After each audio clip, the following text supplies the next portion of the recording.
Hey y'all, my name is Shanna Towery. I am a sixth grade ELA teacher at Palmetto Middle School. It's a tiny little town in Williamson, South Carolina. Been there almost 4 years, almost 16 years total in education. One of the reasons I became a teacher was because of some influences that I had in my life, mainly a high school English teacher who really inspired me to consider going into education just because I wanted to be like her. She was awesome at helping English just come to life. So I always loved reading and writing. Started writing my own story when I was probably fifth grade. And so it didn't take much to help me love reading and writing, but the fact that she would do all these fun little things. We would do skits, we would do posters that we would make for every book that we read. We would act things out, like we did a Canterbury Tales, like a hike. We dressed up in the time period, and then we walked down the highway, went to a little place in the woods, told stories to each other, and drank mead, aka soda, in the woods. And so it was just a lot of fun, and I wanted to be able to pass on that kind of help other people learn to love reading and writing in my own classroom.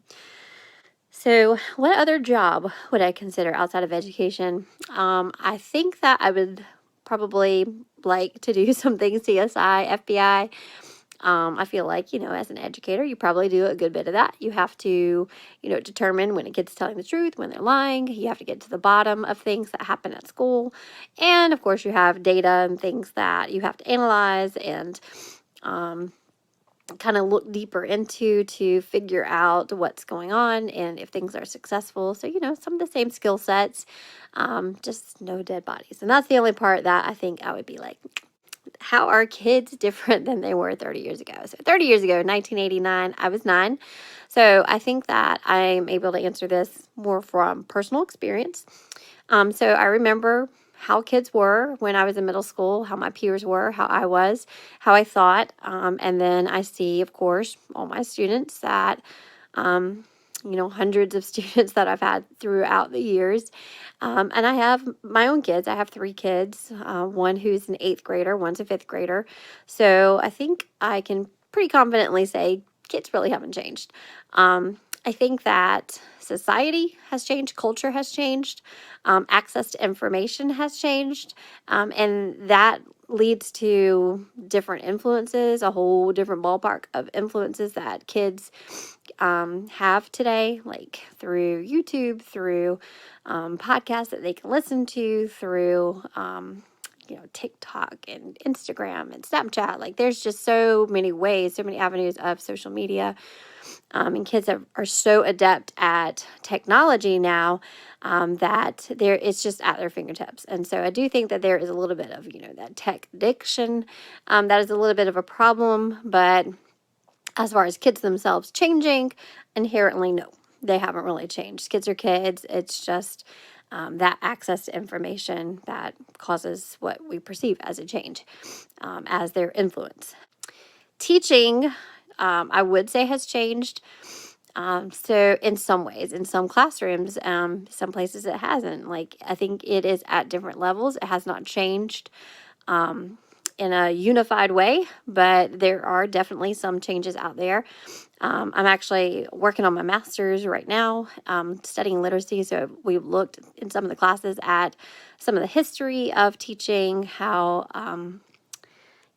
the teaching of reading and writing has developed over the years, the theories of reading and writing. So there have definitely been some changes, but I don't know. I don't think that it's as huge as we want to say it is. That we still do, we still read, we still write, we still do math, we still learn history, we still learn science. I think that we're more educated about strategies that we can use, reading strategies, writing strategies, teaching strategies that are more effective. And we're more connected as teachers. And I think that there's more of a pressure to do something big.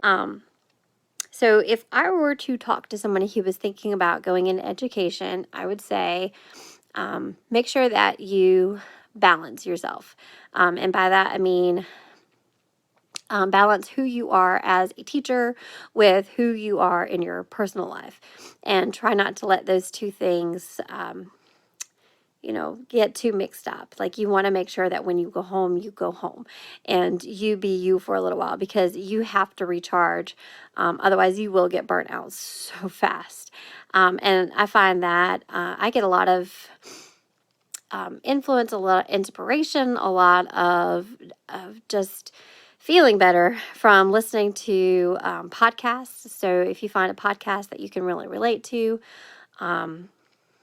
one of my favorites, Truth for Teachers. Like, I just feel like it helps me recenter myself of who I am or who I want to be as a teacher, and just to not try to take on too much, because that's where teacher burnout comes. Or that like I said earlier about the pressures of seeing everything and feeling like you have to be perfect because that's what you're seeing out there. You got to remember, it's just like real life. Like, not every day is perfect. If people were more transparent about the bad with the good, and how to handle those days, then I think that there wouldn't be quite that pressure. But we're in education, I think we have a tendency to close our doors, isolate ourselves, and try to manage everything ourselves. But we got to make sure that we're looking outward for that balance, and seeking help when we need help, finding ways that we are inspired, and just overall not letting it get us down. All right, so if I could change one thing to help kids learn better, that is such a tough question, because there's so many things that I could say. I really feel like our entire education system needs consideration for restructuring. So as far as how we do class, when we meet during a day, like how long we meet for a school day, class sizes, and the amount of standardized testing that we do. And that's a pretty standard answer. And I don't know what the exact answer to that is. I have some ideas of what I think could work, but I don't have any research base to say that I know that they would work. I can't help that feeling like, is our current system of education really what's best developmentally for kids? So that's kind of what I would think, and those are my answers, and thanks for listening.